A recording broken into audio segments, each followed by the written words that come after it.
Hey everyone, it's Mikey Chen. I've been wanting to make this video for a long time now because this topic is super interesting to me. I have always really been intrigued by haunted or just plain super creepy places. I used to actually look up all the local haunted spots near me and then drive there to take a look. I mean, I wouldn't go inside. I said I'm interested, not suicidal. But there was a time in my life where I actually lived in a haunted building, and I'll tell you about that at the end of the video. Of course, before we begin, I want to warn against watching this video alone or at night, during thunderstorms, near cemeteries, woods, in a creepy old house, or generally anywhere that is dark and creepy. And if you choose to ignore the warning, just check your closets and under the bed before we start. Here are, in my opinion, 4 of the creepiest places in the world. And I'm going to change this video up a bit, so we will be counting down from places that will make you cry out for mommy to places that if you visit, you better be wearing a diaper, and even that might not be enough to contain all the crap that will be scared out of you. Number 4, Centralia, Pennsylvania. I mentioned this before, but I hate horror movies. I can admit it, they scare me, and I don't like it. One of the scariest movies I ever seen was Silent Hill. That movie totally freaked me out, and the video game was much worse. I really don't like the concept of going somewhere and being hunted by a bunch of creepy monsters and never being able to find my way out. Well, that's what makes Centralia, Pennsylvania so creepy, is because that place is basically Silent Hill in real life. Centralia used to be a huge coal mining town, but in 1962, the coal beneath the town caught fire. Through the 1980s and 1990s, nearly all the homes, businesses, and buildings were torn down because the town is basically above a fire pit. While no lives had been lost that can be directly attributed to the mine fire, many say there are supernatural forces at work. There has been many stories of people seeing apparitions disappearing into the smoke or hearing voices telling them to leave town. Others go as far as to say Centralia is the gateway to hell. Although this place is not an official tourist site, you can actually go and explore the town. So if you really want to go visit a place that's basically right above a burning inferno with smoke and ashes flying around, then go ahead. Hope you don't run into Pyramid Head. Number 3, the LaLaurie House. I was in New Orleans a couple years ago, and I have to admit that town is creepy. With all the above ground graves, voodoo shops, and all the haunted houses. You know, I think New Orleans is the only place in the world where a ghost can actually make a house more expensive. So I heard about the story of the LaLaurie House while on a ghost tour, and this thing gave me nightmares. Apparently, in 1832, Dr. Louis LaLaurie and his wife Delphine moved into their mansion in the French Quarter and soon became renowned for their social affairs and great wealth. Delphine was considered one of the most intelligent and beautiful women in the city. Of course, this being the early 1800s, the house was attended to by dozens of slaves, and it was the neighbors who first began to suspect something was not quite right when they noticed that in the LaLaurie house, slaves seemed to come and go quite often. Maids would be replaced with no explanation, where other servants would just suddenly disappear. Then one day, a neighbor was climbing her own stairs when she heard a scream and saw Delphine chasing her personal servant, who was a little girl with a whip. She pursued the girl onto the roof of the house, and then the little girl just jumped to her death. So basically, this girl would rather die than be caught by this woman. Then finally, everything was exposed in April of 1834 when a fire broke out in the kitchen. Legend has it that the fire was set by the cook, who could no longer endure more of the madam's torture. After the blaze was put out, the firefighters discovered a horrific sight behind a secret barred door in the attic. They found more than a dozen slaves there, chained to the wall in horrible states. There were both male and female slaves. Some were strapped to operating tables. Some were confined in cages made for dogs. Human body parts were scattered everywhere, with heads and human organs placed in buckets. According to the local paper, all of the victims were naked. Some of the women had their stomachs sliced open and their insides wrapped around their waists. Some of the men had their fingernails ripped off and their eyes poked out. When this came to light, the town folks gathered outside the house ready to hang the whole LaLaurie family, but suddenly a carriage sped right out of the gates and basically got away. And the Lalaurie family was never seen again. They most likely went back to Europe to take shelter in their cousin Dracula's castle. Right after the family escaped, many people claimed to hear screams of agony coming from the empty house at night and saw apparitions of slaves walking around. Some stories even claimed that drifters who had gone into the house seeking shelter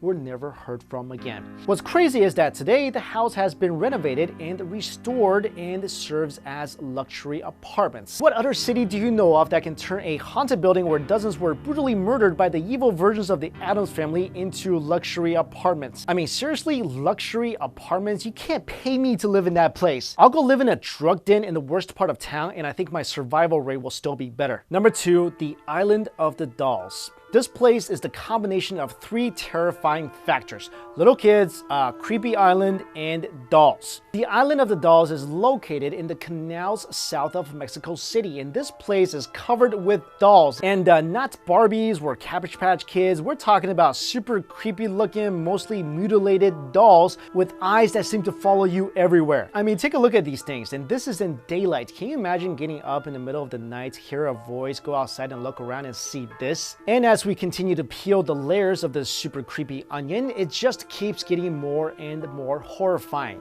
The reason why all these mutilated descendants of Chucky are here is because around 50 years ago, Don Julian Santana, who was the only person living on this island, found the body of a drowned child in the canal. He was haunted by her death, so when he saw a doll floating by in the canal soon after, he hunted in a tree to please the girl. He hoped to appease her tortured soul and protect the island from further evil. Okay, so let me get this straight. There's this creepy island where the only resident is this random guy, and one day random guy finds dead girl, and if that was me, I'm already on the next boat out of there. But this guy decides the best thing to do after all that is to take a creepy little doll he finds floating in the waters and to hang it on a tree, because somehow that will make the little girl's ghost happy and ward off evil. Tell me, how does a creepy doll hanging on a tree ward off evil? It's more like an all evil welcome sign. But it gets worse. So okay, he hung a doll up on a tree, but that wasn't enough for this guy. He continued to fish dolls and doll parts out of the canal whenever he saw them and hung each one of them on the island. First of all, how come there's so many dolls floating around this canal? That's just creepy on its own. Then this guy went completely insane. He then searched trash piles on his rare trips away from home and even traded his homegrown fruits and vegetables for, yeah, dolls. So after Don Julian did all this, he met a beautiful girl and lived happily ever after on the island. And one day he saw out of his window that the little girl's spirit was happy and could finally rest in peace. Yeah, except that could never happen because what he did was super creepy, and little girl ghosts are only happy when you die and go play with them forever like those creepy twins from The Shining. So in true horror movie fashion, in 2001, Don Julian supposedly committed suicide and, get this, drowned in the canal just like the little girl. Many people said, and I agree, that the dolls were responsible and that they were inhabited by tortured spirits and killed the man. But no, unfortunately, the creep factor is not over. Since Don Julian's death, his family members now run the island as a tourist attraction. I think if you're ever in a relationship and your significant other says to you, "Hey honey, I think for vacation this year, we should go to a super creepy ghost-infested island filled with creepy dolls and just walk around." Yeah, that would be a good time to walk away from that relationship. And number 1, Aokigahara Forest. Finally, we go to what I consider the creepiest place on earth. And of course, it has to be in Japan. You know, the land where the scariest movies were produced, and the only place in the world where once upon a time slicing your own gut open was the most honorable thing you could do. Anyway, at the foot of Japan's iconic Mount Fuji, lying sprawled amongst some of the most majestic scenery in Japan, is arguably one of the darkest places on earth. This place is known as the Aokigahara Forest, often referred to as the Sea of Trees, and more infamously known as Suicide Forest. The moment you step into the woods, it quickly becomes apparent that something is not quite right about this place. You ever see in the movies when people are walking around in a creepy place, then someone stops and says, "Hey, you hear that?" And someone else would say, "I don't hear anything." Then the first person would say, "Exactly." Yeah, that's exactly what it's like in this forest. You can't hear birds chirping, you can't hear animals running around, only deafening silence. It's almost as if the animals themselves are terrified of this place. Also, the trees here are so thick that even in high noon, it's not hard to find places completely surrounded by darkness. Which is a problem because not only does the tree cover make everything spookier, it also makes it super easy for you to get lost. Oh, and by the way, did I mention that compasses don't really work here? Many hikers, and I have no idea why anyone would come here just to take a hike, but many hikers that ventured into this forest, even experienced ones, claim that it's super easy to get lost, and it's not uncommon to hear stories of hikers just traveling in circles. Okay, so far we got a silent and dark forest where compasses don't work, it's super easy to get lost, and not even animals dare to live here. I mean, that's already enough to make most people not want to come anywhere near this place, but that's just a tiny bit of icing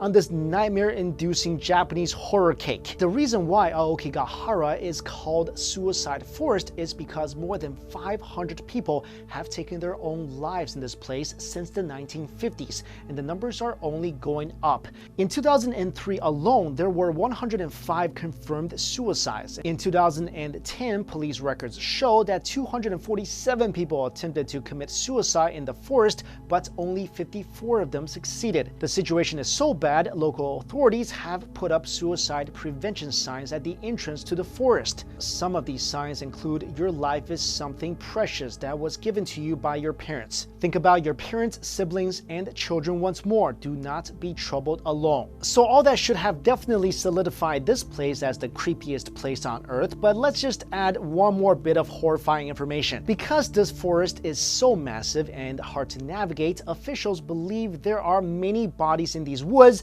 that are still not found. So you could literally wander around and run into someone hanging from a tree. You know, I was thinking about super spooky movies like The Ring and The Grudge, and I think I came up with a solution. Maybe we give creepy children ghosts too much credit. I mean, yeah, they're scary looking, but how well can they actually fight? So let's say the next time the scary girl from The Ring starts crawling through your TV where a little Chucky doll is running towards you with a knife, instead of freaking out and trying to run away, go right up to them and just give them a nice kick. I honestly think we have to start fighting back, people. I bet if we all fought back, there will be a whole lot less hauntings in the world. Anyway, as I mentioned in the beginning of the video, I did stay for a long period of time in a place that was haunted. The college that I went to, Truman State University in Missouri, had 3 dormitories that were haunted, and I lived in 2 of them. One of these dorms was so haunted, an exorcism had to be done in one of the dorm rooms. And I remember this one time, it was 2 a.m. and I was on rounds because I was a RA. So I was walking down the hall and I heard footsteps above me, which is pretty much impossible because each floor had carpeting. But I was able to hear the footsteps clearly, and they were heavy footsteps. But the creepy thing was the footsteps matched mine perfectly. And okay, before you say anything, this was no echo from my own footstep. I'm not going crazy. I heard footsteps above me that matched every step I took. So each time I took a step, I heard someone above me take a step.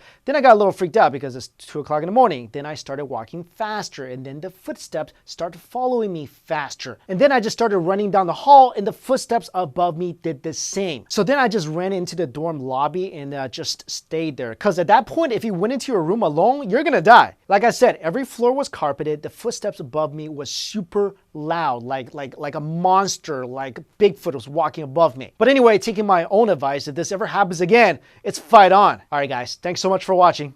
See you later.